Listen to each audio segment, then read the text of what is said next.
국내외 경제 이슈를 알기 쉽게 풀어보는 시간입니다. 이제는 금요일의 남자가 되셨어요. 홍계빈 글로벌 정치경제연구소장님과 함께합니다. 어서 오십시오. 네, 안녕하세요. 예, 이제부터는 금요일에 뵙게 됐습니다. 네. 한 주간의 경제 이슈를 경제계 명의 허준 선생님처럼 쏙쏙 잘 짚어주시기를 당부드리면서 오늘 짚어볼 이슈가 중국 관련 경제 이슈입니다.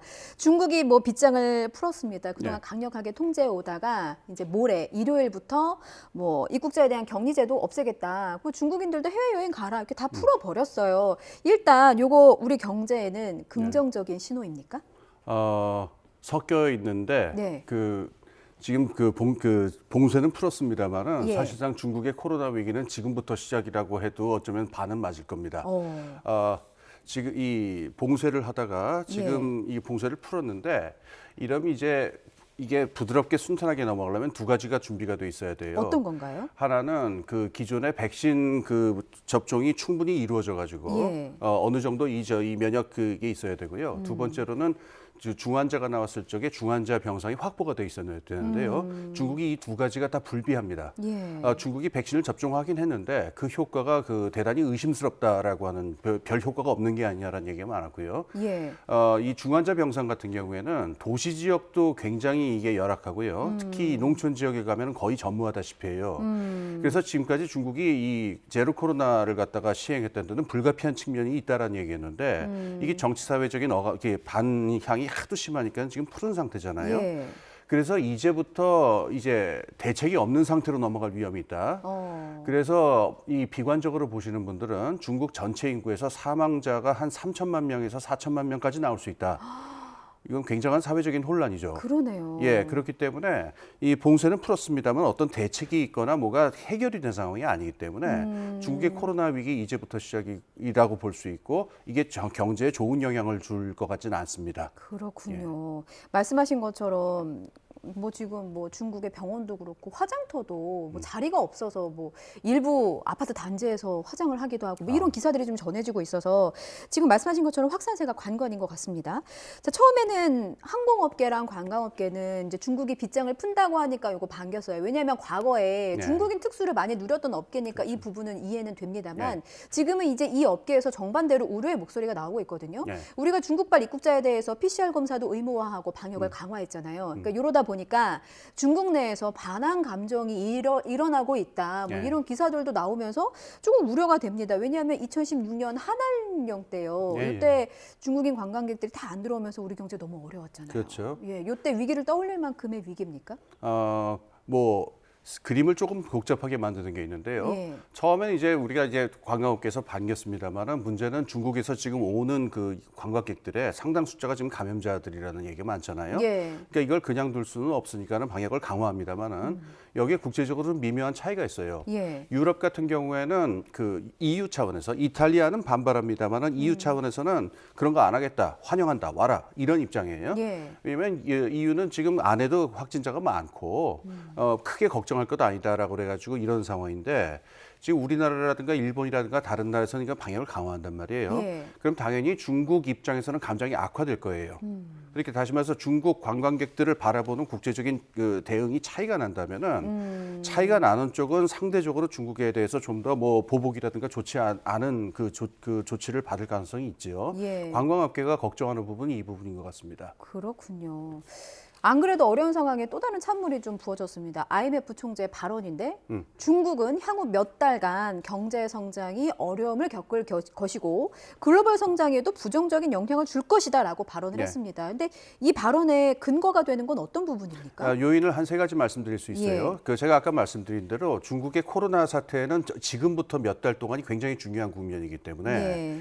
확진자하고 사망자가 굉장히 많은 숫자로 나올 수가 있습니다. 그래서 지금 이 발언이 단기적 몇 개월을 얘기한 것이고요. 예. 좀 더 중장기적으로 중요한 요소가 두 개 더 있습니다. 하나는 부동산 문제고 두 번째는 자본 유출 문제인데요. 예. 중국의 부동산 부문이 굉장히 많은 부채를 안고 있고 부실하다라는 얘기는 뭐 10년 전부터 나왔는데 그렇죠. 지금 만약에 코로나가 이렇게 전국을 휩쓸게 되면은 이게 부동산 경기에 좋은 영향을 줄 리가 없지요. 그렇죠. 그러니까 부동산 경기 침체가 예상이 되고요.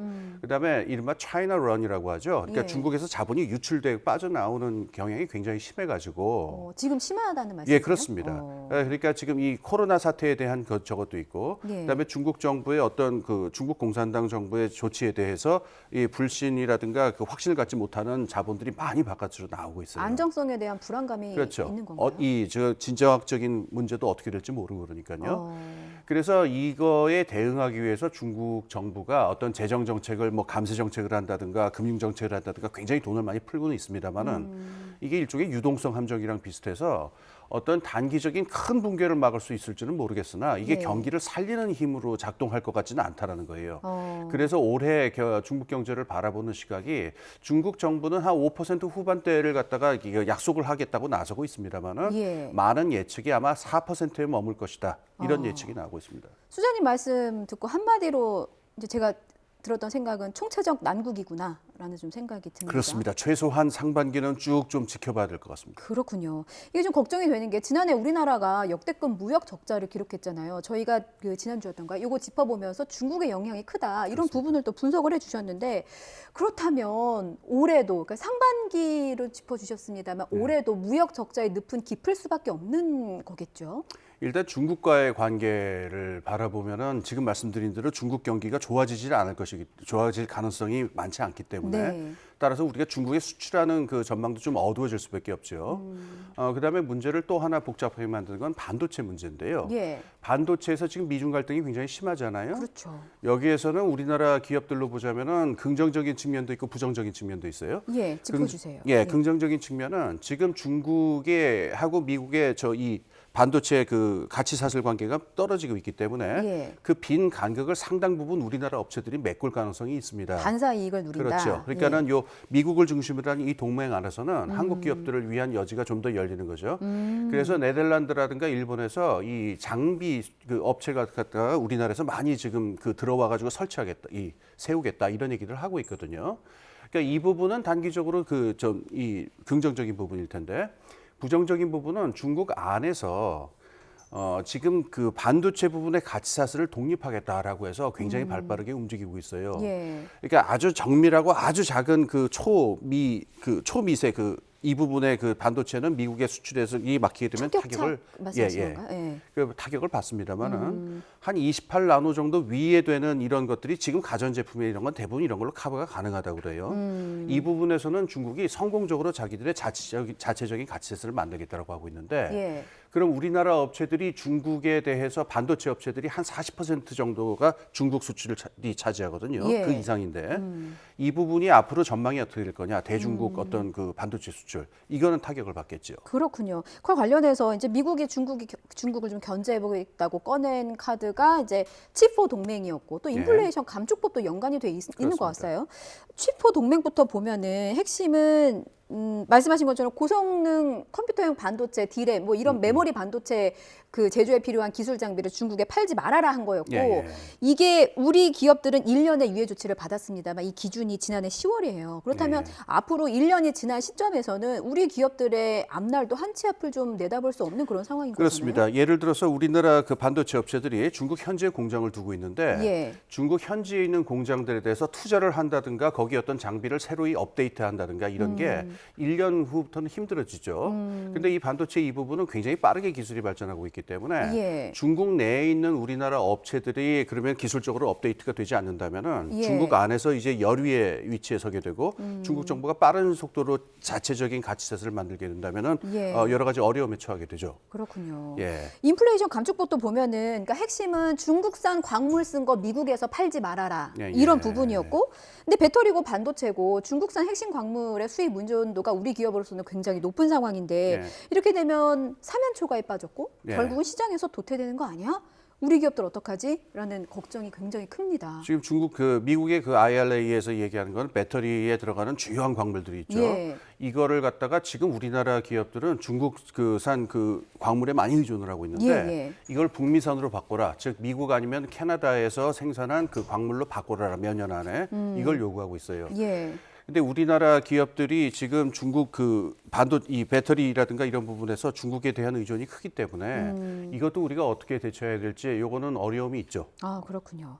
우리 기업이 중국에 투자한 돈이 너무나 많더라고요. 예, 그래서 예. 미국과 중국이 싸우니까 어느 한쪽에는 좀 맞춰야 될 것 같기도 하고 그런데 막상 손을 털자니 중국에 투자한 돈이 너무 많고 이거 우리 손해가 만만치 않은데 어떻게 하면 미중 갈등 사이에서 우리 기업들이 해결책도 찾고 경제도 살릴 수 있을까요? 이게 해결책을 묻는 게 너무 어렵기는 한데 예, 예. 좀 제시해 주신다면 어떤 방법들이 있겠습니까? 물론 제가 답할 수 있는 부분은 아니겠습니다만은 지금 상황이 미묘한 상황을 좀 볼 필요가 있는데 예.